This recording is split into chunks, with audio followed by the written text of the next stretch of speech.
শোন মিঠাই, বাহা কোনো বাচ্চা মেয়ে নয়। সে যদি নিজেই আসার সমস্ত প্ল্যান বানিয়ে শেষ মুহূর্তে বাতিল করে, আমার তো কিছু করার নেই। তাহলে তুমিও আসতে না কেন? বাহার উপরে আমার জীবনের নিয়ন্ত্রণ নির্ভর করে নাকি? তেমনটাই তো হওয়ার কথা। দাদা ভাই, তোমরা দুজনের স্বামী স্ত্রী, অনেক কিছু পেরিয়ে, অনেক ঝামেলা, অনেক ঝঞ্ঝাট পেরিয়ে তোমরা আবার এক হয়েছো, একসঙ্গে রয়েছো। এত কিছুর পরেও যদি তুমি বাহার ওপর একটু নির্ভর থাকো, তাহলে অসুবিধাটা কোথায়? তুই আজকাল অনেক বড় বড় কথা বলিস মিঠাই।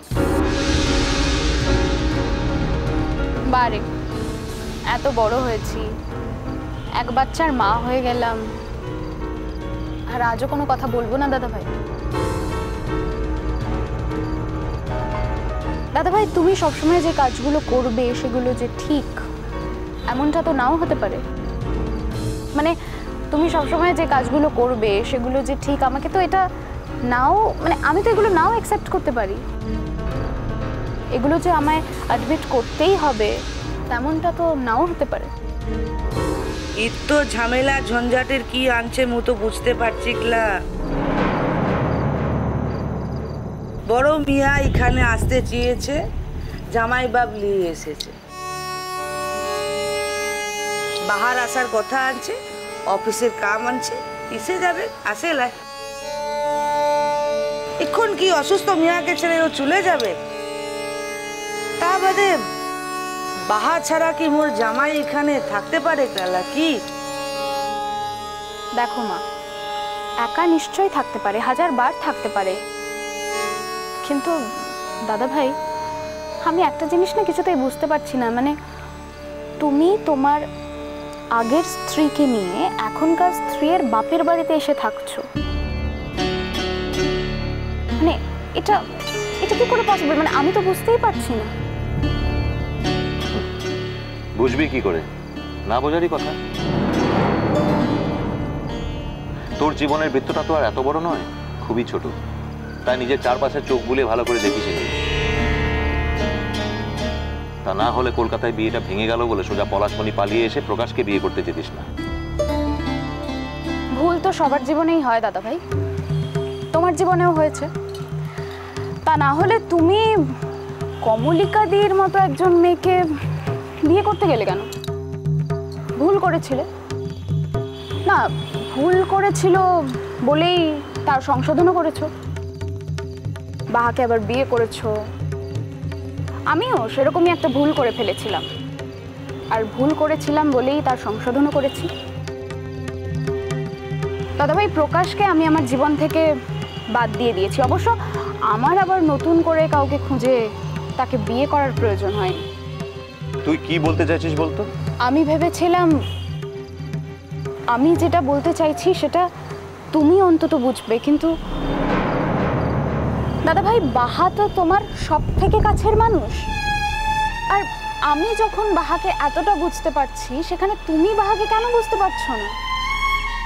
আরে কি বুঝবে সেটাই তো মো বুঝতে পারছি ক্লা।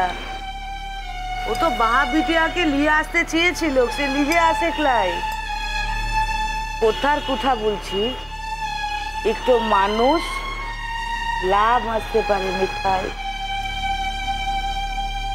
ওর ইচ্ছা ছিল পলাশবনিতে আসবে, পলাশবনির মানুষ দিকের সঙ্গে মিলামিশা করবে।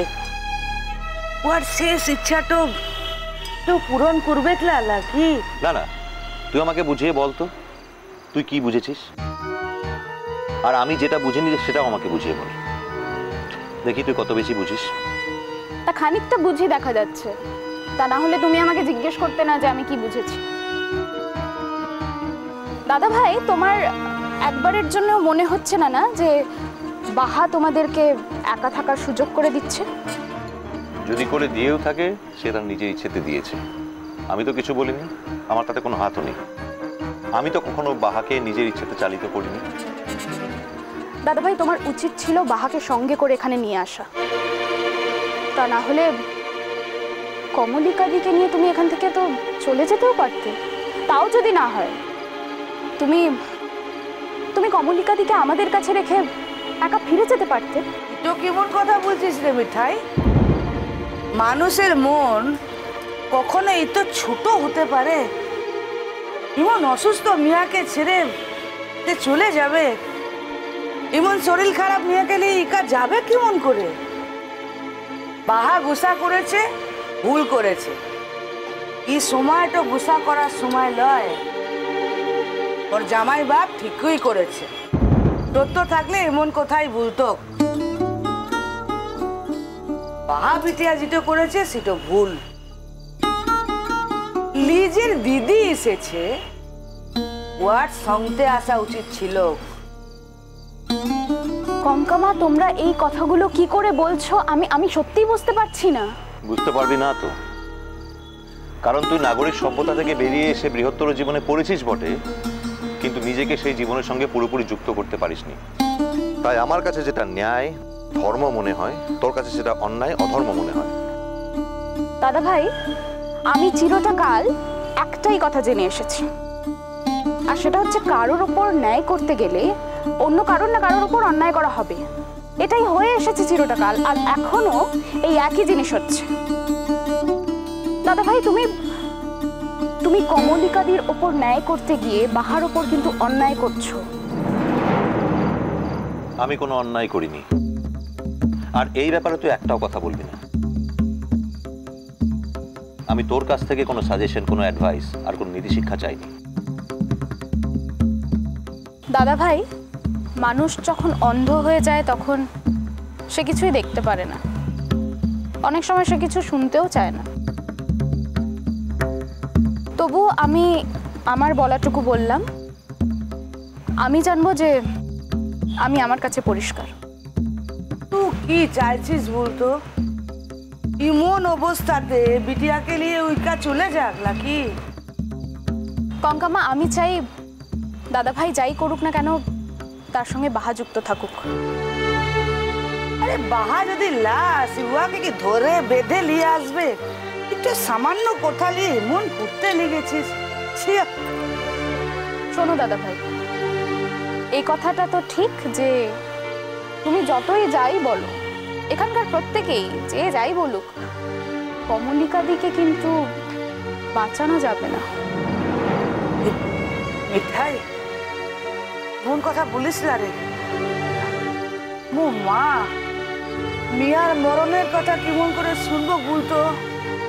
বলিস রে মা। তবুও তো এটাই সত্যি কঙ্কামা, আমাদের তো এটাকেই মেনে নিতে হবে।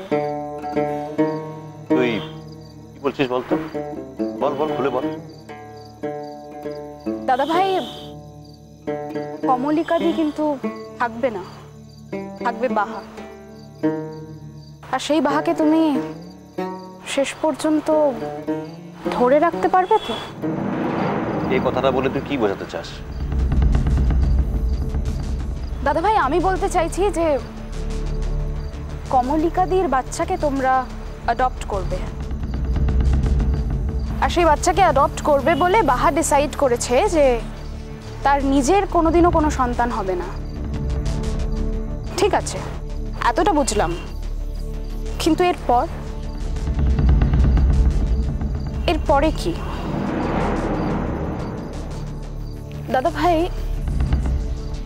তোমরা কমলিকাদির বাচ্চাকে মানুষ করবে ঠিকই, কিন্তু এখন তো তুমি তাকে বাহার কাছে ফেলে রেখে এখানে চলে এসেছো। দাদা ভাই, দায়িত্বটা কিন্তু তোমাদের দুজনের। কমলিকাদি যতটা না বাহার দিদি, তার থেকে অনেক বেশি সে কিন্তু তোমার এক্স ওয়াইফ। দাদা ভাই, বাহা তোমাকে ভালোবাসে বলে ও সমস্তটা চুপচাপ সহ্য করে যাচ্ছে, আর এত কিছুর পরেও তোমার মনে হয় না তুমি তাকে টেকেন ফর গ্রান্টেড বলে মনে করছো? মানে বাহাকে ছেড়ে তুমি এখন কমলিকাদির সঙ্গে এখানে রয়েছো, তাকে খাইয়ে দিচ্ছ, তার ওষুধপত্র সমস্তটা দেখছো, ফাইন, কিন্তু এত কিছুর পরেও তোমার মনে হয় না তুমি বাহাকে টেকেন ফর গ্রান্টেড বলে মনে করছো? মিষ্টি কুটুম মিষ্টি কুটুম মিষ্টি কুটুম।